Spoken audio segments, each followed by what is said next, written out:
दीपक देता है रोशनी फैलाने की प्रेरणा, फलदायी वृक्ष देता है देने की प्रेरणा, मधुबन देता है महकते रहने की प्रेरणा, महान व्यक्ति देते हैं जीवन जीने की प्रेरणा। आओ प्रेरणा से दें हम सभी को प्रेरणा।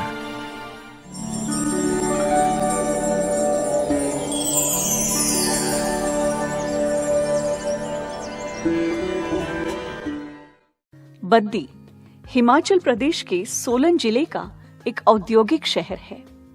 यह शहर शिवालिक पहाड़ियों में हिमाचल प्रदेश और हरियाणा राज्यों की सीमा पर स्थित है। बद्दी कई दवा कंपनियों का गढ़ है, जिन्होंने शहर में विनिर्माण संयंत्र और अनुसंधान एवं विकास केंद्र स्थापित किए हैं। यह शहर एशिया का सबसे बड़ा फार्मास्यूटिकल हब है। बद्दी ब्रह्मा कुमारी ईश्वरीय विश्वविद्यालय की मुख्य संचालिका है राजयोगिनी शकुंतला दीदी जी। आपका जन्म 1974 में हिमाचल प्रदेश के किन्नौर में हुआ। बचपन से आप खेल कूद एवं संगीत में विशेष रुचि रखते थे। आप सच्चाई, सफाई, सरलता, शांति, निर्माणता, निरअहंकारिता आदि गुणों से भरपूर है। सत्य की खोज में 1993 में आपको ईश्वरीय ज्ञान की प्राप्ति हुई। 1994 में संस्था के मुख्यालय माउंट आबू में आपने अव्यक्त बाप दादा से ईश्वरीय मिलन मनाया और तुरंत ही अपना जीवन परमात्मा की सेवा में समर्पित कर दिया। 1995 से सोलन, नालागढ़, किन्नौर आदि स्थानों में सेवाएं प्रदान कर 2004 से बद्दी में स्थायी रूप से आप अपनी सेवाएं प्रदान कर रही हैं। बद्दी में परमात्मा का संदेश देते हुए आपने अनेक कार्यक्रमों का आयोजन किया। दीदी जी के नेतृत्व में 200 से अधिक विद्यार्थी ज्ञान योग की पालना से अपना जीवन दिव्य बना रहे हैं।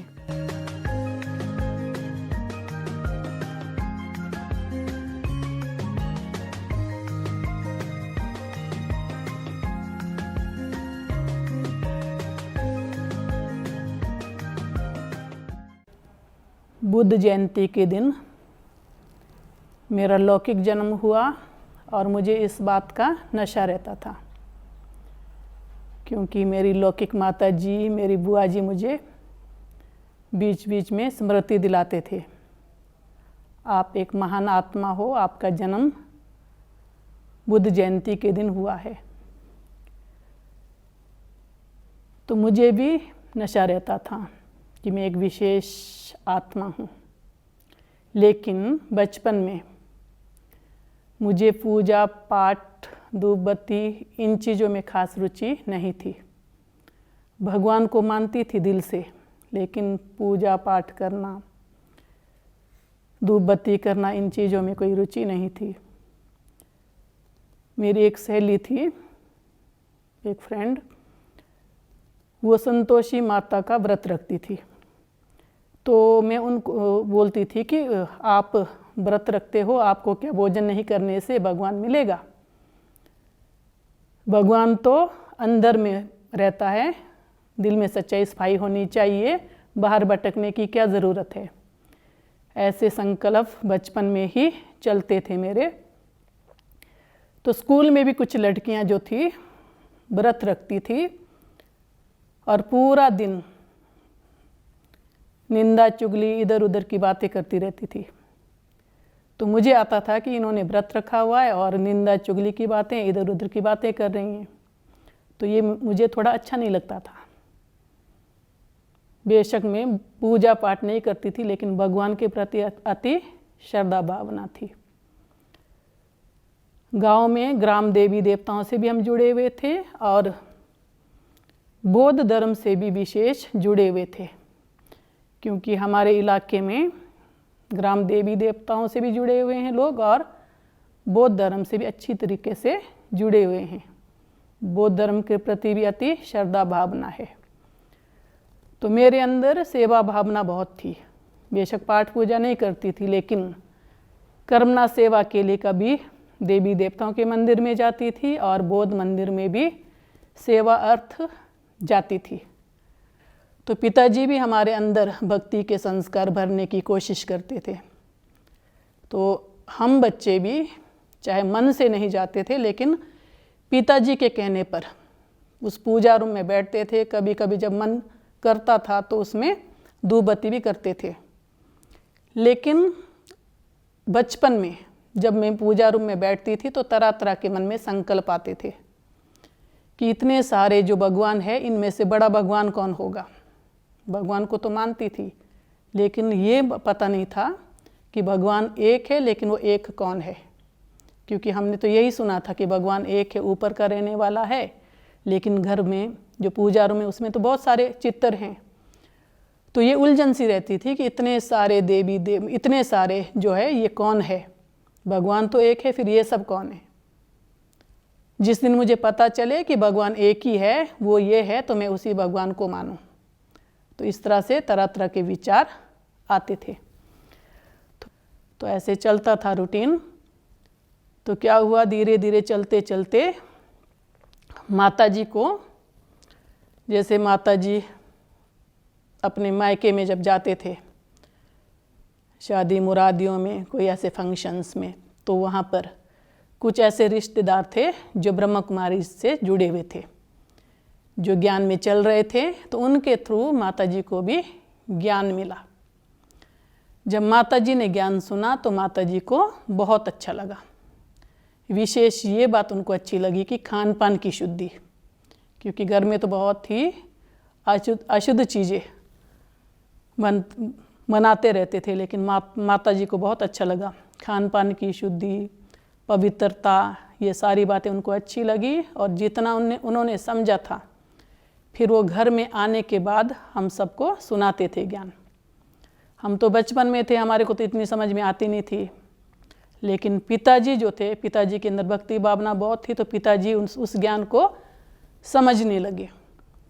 तो माताजी हमें भी कहते थे कि आप बाबा को याद करो, आप बाबा को याद करो, लेकिन कौन सा बाबा, कहाँ रहता है बाबा, हमें पूरा पूरा पता नहीं चलता था, क्योंकि शायद माताजी पूरा पूरा बता भी नहीं पाते थे। तो करते करते क्या होता है, एक दिन एक आध्यात्मिक प्रोग्राम था जालंधर में। बहनों का 4 बहनें थी, उनका समर्पण समारोह था। तो वहाँ से एक पार्टी जा रही थी उस प्रोग्राम को अटेंड करने के लिए। तो माताजी मुझे भी और मेरी एक मुझसे बड़ी बहन है, हमें लेकर के गए उस प्रोग्राम में, आध्यात्मिक प्रोग्राम में, जहाँ पर दादियाँ आई हुई थी, बहनों का समर्पण समारोह था। तो उस प्रोग्राम को जब देखा मैंने तो बहुत अच्छा लगा, क्योंकि मुझे तो ज़्यादा ज्ञान था भी नहीं और बचपना भी था। ज्ञान तो ज़्यादा समझ में नहीं आई, लेकिन वो जो वातावरण था बहुत अच्छा लगा। दादियाँ थी आई हुई, दादियों को तो मैंने कभी देखा भी नहीं था। तो वहाँ पता चला कि ये दादियाँ जो है, ये बचपन से परमात्मा पिता से जुड़े हुए हैं, ये विश्व कल्याणकारी है, ये पूरे विश्व की सेवा करने वाली आत्माएं हैं। तो उनके तरफ बहुत आकर्षित हुई मैं। तो 2-3 दिन का प्रोग्राम था।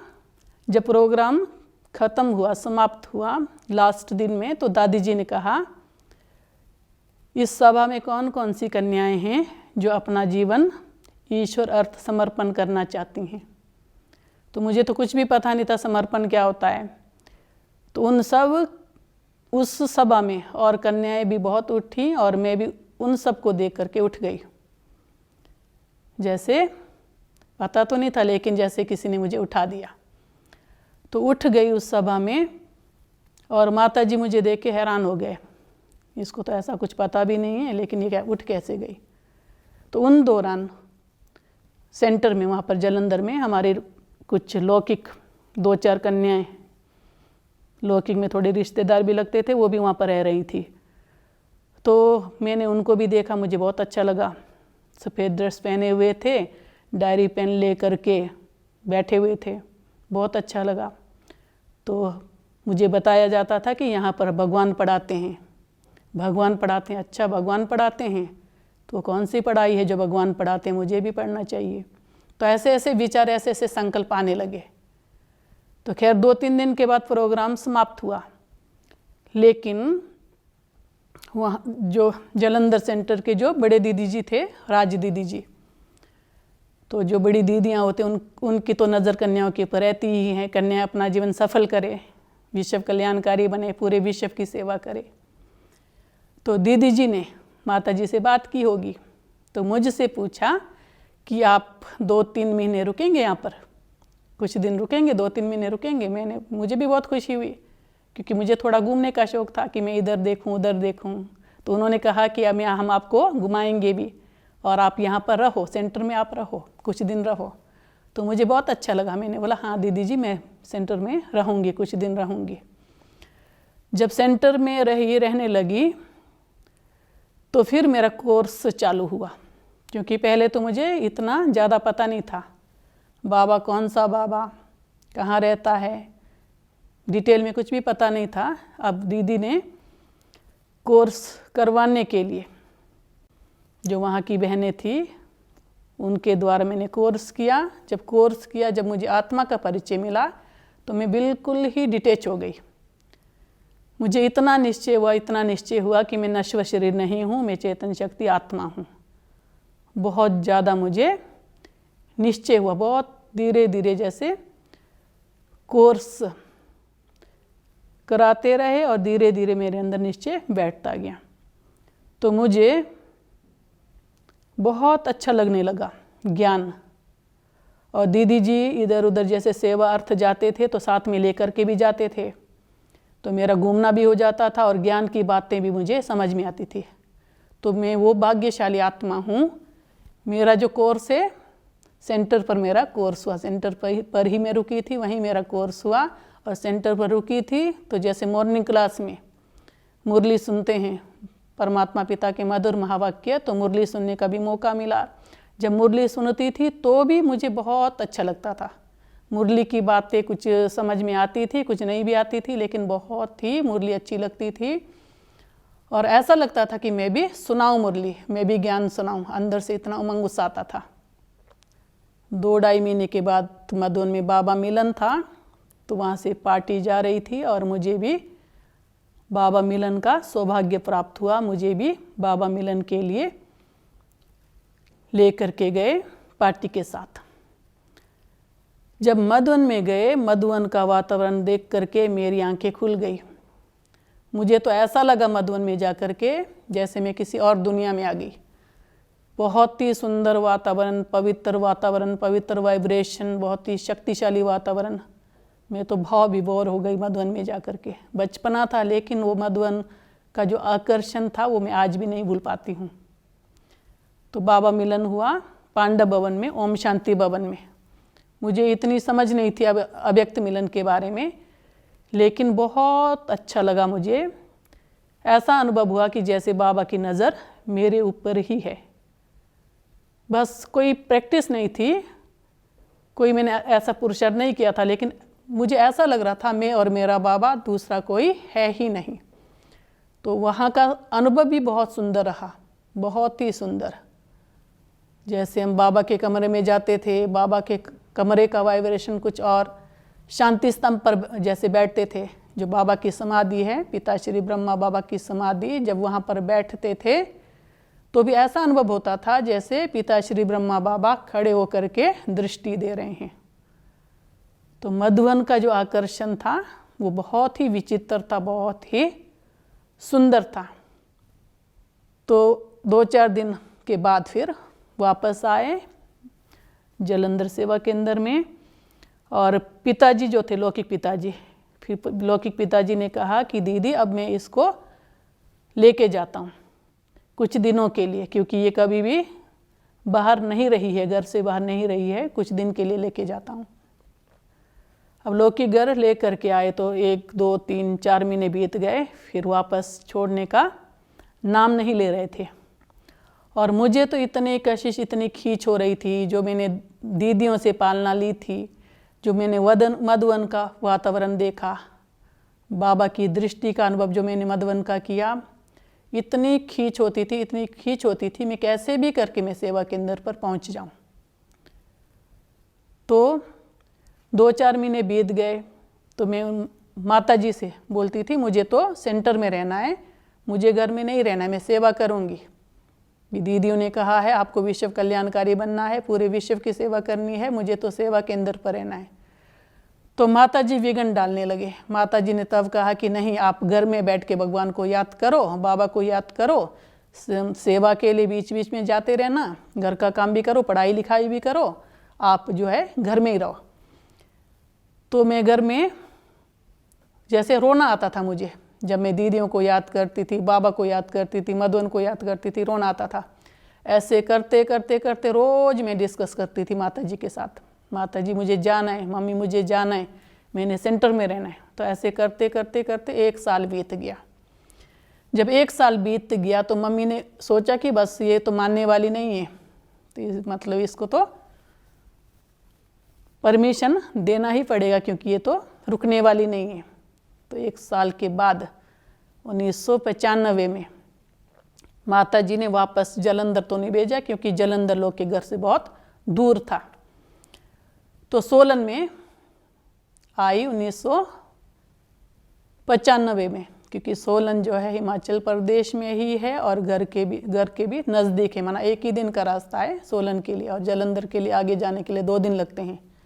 तो माता जी ने सोचा कि नज़दीक में रहेगी तो हम भी जाया करेंगे, आना जाना हमारे लिए नज़दीक हो जाएगा। इसलिए 1995 में सोलन सेवा केंद्र पर आई, जहाँ पर हमारी जो निमित्त आदरणीय सुषमा दीदी जी है, उनकी बहुत बहुत पालना मिली। हम तो घर से बाहर पहली बार ही निकले थे, उतना दुनिया का भी पता नहीं था, लेकिन उन्होंने हमें एक एक बात सिखाई, चलना फिरना, उठना बैठना, खाना पीना, सारा कुछ उन्होंने एक एक बात हमें सिखाई। सोलन सेवा केंद्र पर आई और उसके बाद फिर सोलन सेवा केंद्र के थ्रू बाबा मिलन के लिए जाना हुआ मधुवन में। तो दीदी ने हमें एक एक दादियों से मिलाया, जैसे दादी प्रकाश मणि है, जैसे दादी चंद्रमणि जी दादी जी थे, मनोहर दादी जी थे, उन सब से मिलाया। तो उन सब से मिले तो हमें बहुत ही अपनेपन की फीलिंग आई, जैसे कि हमारे अपने हैं। बहुत ही आनंद का अनुभव हुआ। मैं तो अपने आप को बहुत ही सौभाग्यशाली समझती हूँ। मम्मा बाबा को तो साकार रूप में नहीं देखा, लेकिन मम्मा बाबा समान संपन्न और संपूर्ण दादियों को इन आंखों से देखा और उनसे बहुत पालना ली। दादियाँ भी हमारे अंदर बहुत उमंग उत्साह भरती थी। आप तो शिव शक्तियाँ हो, आप तो विश्व कल्याणी हो, आपको तो पूरे विश्व का कल्याण करना है। तो बहुत उमंग उत्साह हमारे अंदर उभरती थी और धीरे धीरे हमारे अंदर और भी मजबूती आती गई, हम भी स्ट्रांग बनते गए। टीचर्स ट्रेनिंग थी हमारी ज्ञान सरोवर में, तो उस ट्रेनिंग से तो जीवन में पूर्ण रीति से परिवर्तन आया। दादियों की दी हुई शिक्षाएं, दादियों की सिखाई हुई मर्यादाएं जो आज दिन तक भी मुझे याद है, और वो चीज़ें मुझे आज दिन तक भी काम में आती हैं, और आज दिन तक भी मैं उन पर चलने की कोशिश करती हूँ कि पूर्ण रूपेण उन पर चल दिया जाए। बहुत ही पावरफुल वो ट्रेनिंग थी। मैं तो समझती हूँ आज जो मैं यहाँ पर हूँ, दादियों की पालना, विशेष दादियों की पालना, जो वो ट्रेनिंग जिससे मेरे जीवन में बहुत मजबूती आई। और हर साल जो भट्ठी के लिए हम जाते थे योग तपस्या के लिए, उस योग तपस्या के द्वारा भी हमारे अंदर बहुत शक्ति आई।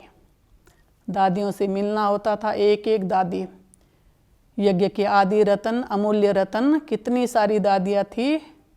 मुझ आत्मा ने एक एक दादी को इन आँखों से देखा और इन कानों से एक एक दादी के अनुभवों को सुना।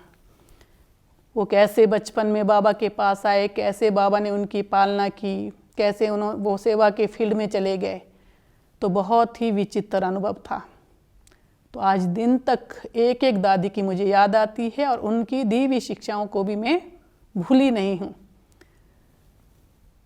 तो धीरे धीरे क्या होता है, पिताजी बहुत शराबी थे, पहले भी बहुत कोशिश करते थे कि शराब छोड़ दिया जाए, है ना, बहुत कोशिश करते लेकिन छोड़ नहीं पाते थे।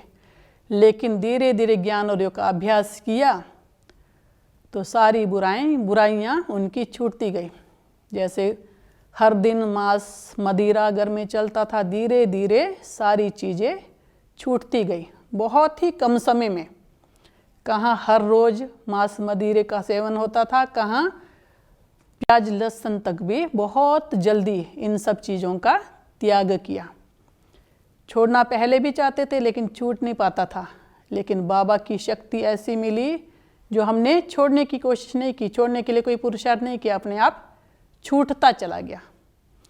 जैसे महाभारत के अंदर एक बात आती है कि दुर्योधन कहता है मुझे पता है सत्य क्या है असत्य क्या है, लेकिन सत्य को मैं अपना नहीं सकता हूँ, असत्य को मैं छोड़ नहीं सकता हूँ। तो हमारे अंदर भी ऐसी ही बात थी, हमें पता था क्या सही है क्या गलत है, लेकिन सही चीज़ों को हम अपना नहीं सकते थे और गलत बातों को छोड़ नहीं सकते थे। तो जब बाबा का ज्ञान मिला, बाबा की शक्ति मिली, तो धीरे धीरे उन सब बातों से मुक्त हो गए। तो पिताजी के अंदर भी बहुत जल्दी परिवर्तन आया। जो रात दिन शराब पीते थे, शराब का प्याला पीते थे, और वो दिन और आज दिन तक उन्होंने ऐसी गंदी चीज़ों को टच नहीं किया। ये तो बाबा की शक्ति थी। बाबा की जब से बनी हूँ तो मुझे पवित्रता बहुत अच्छी लगती है। और दूसरी बात, कथनी करनी एक समान। मुझे मैं जो कहती हूँ वो करके भी दिखाती हूँ। ये मुझे बिल्कुल भी नहीं अच्छा लगता कि मैं कहूँ कुछ और करूँ कुछ। और तीसरी बात, शांति में रहना बहुत अच्छा लगता है। मैं उतना ही बोलूँ जितनी ज़रूरत हो। और तीसरी बात, नम्रचित होकर के रहना बहुत अच्छा लगता है कि सबके साथ में झुक करके चलूं। ये सारी विशेषताएं, वैसे तो थोड़ी बहुत विशेषताएं पहले भी थी, लेकिन बाबा का बनने के बाद तो और भी हमारे अंदर परिपक्वता आती गई। और पुरुषार्थ मेरा यही रहता है कि बाबा जो रोज़ कहते हैं कि अपने को आत्मा समझो, आत्माभिमानी बनो। कहने के लिए तो बहुत छोटी सी बात है, लेकिन अगर हम चेक करते हैं तो पता चलता है कि हम कितना आत्मिक स्मृति में रहते हैं। तो मेरी यही कोशिश रहती है कि मैं आत्मिक स्मृति में रहूं, आत्मिक दृष्टि से सबको देखूं, क्योंकि सभी आत्माएं हैं, एक परमात्मा पिता के बच्चे हैं, आपस में सब भाई भाई हैं। और ये मत कोशिश करती हूँ कि कभी भी किसके प्रति नेगेटिव संकल्प न चलाऊं। मैं किसी के प्रति मैं नेगेटिव ना सोचूं, सबके प्रति मैं शुभ भावना शुभ कामना रख करके चलूं, चाहे कोई कैसा भी हो। और विशेष मुझे रहता है कि सभी बाबा को पहचाने, बाबा को पहचान करके सुख शांति पवित्रता का जो वर्षा है बाबा से प्राप्त करे। तो इसके लिए मैं मनसा सेवा भी करती हूँ कि पूरे विश्व की आत्माएं परमात्मा पिता को पहचाने, परमात्मा पिता से जुड़े, जो हमने पाया है वो और भी आत्माएं उसका लाभ लें, उनको भी ये प्राप्ति हो। जो हमने अतीन्द्रिय सुख का अनुभव किया है, अन्य आत्माओं को भी अतीन्द्रिय सुख का अनुभव हो। और ब्राह्मणों को भी मैं यही संदेश देना चाहती हूँ कि समय नाजुक है, अपना जो समय है, संकल्प है, श्वास है, ये सफल करते जाना है। वैसे तो बाबा ने अनगिनत हमें खजाने दिए हैं, लेकिन उसमें से मुख्य खजाना है ज्ञान गुण शक्तियाँ, समय संकल्प श्वास। एक एक खजाना सफल होता जाए, कोई भी खजाना व्यर्थ न जाए। एक एक खजाने को सफल करते हुए सफलता मूर्त बनना है, लक्ष्य रख करके चलना है। हमें संपन्न और संपूर्ण बनना है। संपन्न और संपूर्ण बनने के लिए हमें इधर उधर ना देखना है। कोई क्या भी करे, कुछ भी करे, मुझे इधर उधर नहीं देखना है। मुझे मंजिल पर पहुंचने के लिए हमें सामने देख करके चलना है। मम्मा बाबा को फॉलो करना है। मम्मा बाबा को फॉलो करेंगे, मम्मा बाबा के नक्शे कदम पर चलेंगे, तभी हम संपन्न और संपूर्ण बनेंगे। सबके प्रति शुभ भावना शुभ कामना रख के हमको चलना है, क्योंकि सभी आत्माएं परमात्मा पिता की संतान है। हर एक का अपना अपना पार्ट है, एक का पार्ट ना मिले दूसरे से। तो ऐसी भावना मेरी रहती है। समय सफल होता जाए, एक भी थोड़ा भी समय बर्बाद ना हो। जैसे कहा जाता है कि संगम का एक सेकंड भी एक वर्ष के समान है। एक सेकंड गवाया माना एक वर्ष गवाया। तो समय को पहचाने, समय को सफल करें और सफलता मूर्त बने।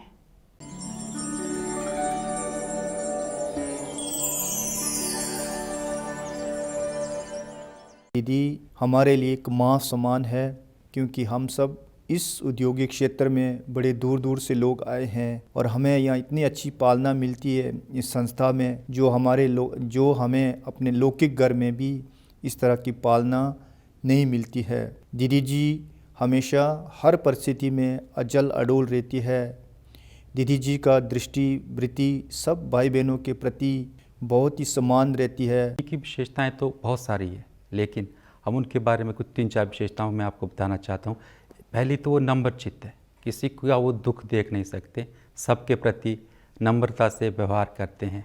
दूसरा इकोनॉमी और इकोनॉमी है, वो हमेशा इकोनॉमी और इकोनॉमी से ही चलते हैं और कभी भी वो पैसे को व्यर्थ नहीं गंवाते। और तीसरा और सबके प्रति करुणामय है, हर एक आत्मा के प्रति वो करुणा की दृष्टि से देखते हैं और रहम की भावना से वो देखते हैं। दीदी जी के अंदर करुणा और दया, जैसे बाबा दया करुणा का सागर है, दीदी जी के अंदर ये तो कुट कुट के भरा है। भगवान का बच्चा हो, बाबा का बच्चा हो, चाहे बाहर का कोई भी व्यक्ति बा बच्चा हो, अगर बच्चे से लेके बुजुर्ग तक उनके अंदर से कैसे उनको लौकिक अलौकिक ज्ञान मिले, बा लौकिक का भी कुछ भी स्थूल धन बा सामान कुछ भी किसको जरूरत है वो खुद यूज नहीं करके, खुद नहीं खा के उनको दे देते। हमारी दीदी जी देवी स्वरूप हैं। दीदी जी हमें माँ की तरह पालना देती हैं और दीदी जी का एक सबसे बड़ा गुण है संतुष्टता का गुण। दीदी खुद को संतुष्ट रखते हुए हम सभी भाई बहनों को संतुष्ट रखती हैं और ये बात मैंने अपने जीवन में धारण की है संतुष्टता की। दीदी की सबसे बड़ी विशेषता हमने देखी, हमने सीखी भी, उसको अपने जीवन में भी हमने धारण किया। दीदी किसी भी चीज़ को वेस्ट नहीं करती हैं। वेस्ट में से बेस्ट कैसे बनाया जाता है हमने दीदी जी से सीखा। दीदी सबसे प्यार और स्नेह से खुद उमंग उत्साह में रहती हैं और हम भाई बहनों को सबको बड़े प्यार उमंग उत्साह से आगे बढ़ाती हैं। दीदी नियम और मर्यादाओं को बहुत ज़्यादा फोकस करते हैं और हम सब भी उसी नियम और मर्यादाओं को फॉलो करते हैं अपने जीवन को अच्छा बनाने के लिए। दीदी सबके प्रति शुभ भावना और शुभ कामना रखते हैं, चाहे वो व्यक्ति कैसा भी हो, अच्छा है या बुरा है, दीदी सबके लिए सेम व्यवहार रहता है।